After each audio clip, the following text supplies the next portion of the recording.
not a moment of revelation, not to dramatize things.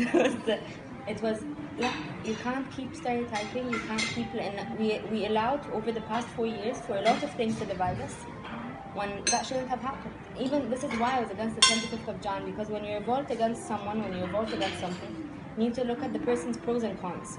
Mubarak had a lot of pros, and the people who were in Tahrir on the 25th of Jan just looked at the cons. No person is perfect.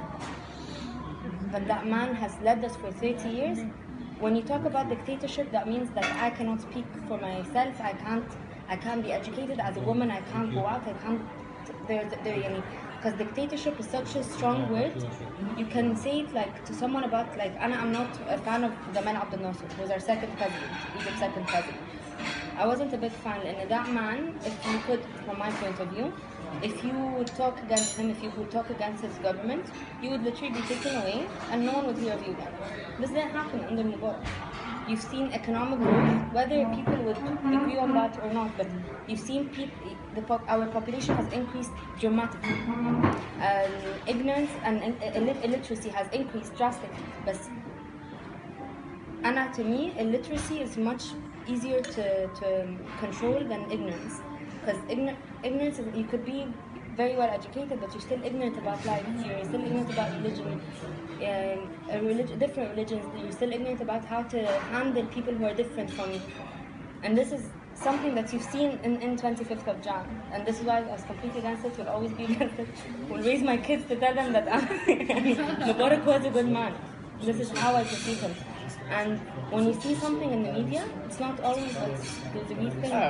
Not at all. And this is why when people were talking to me, I have a friend who's Egyptian, but she lives in the US. So she called me, she's like, I can't believe you supported him. And she started yelling. I said, it's like, no, people are dying. And I was like, yeah, I went to Tahrir. I wasn't harmed. I wasn't, لا. The police did not harm me.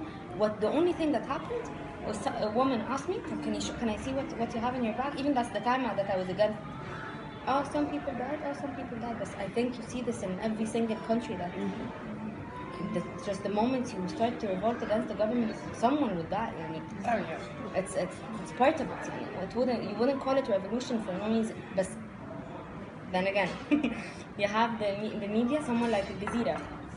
The first day of 25th of Jan, revolution in Egypt.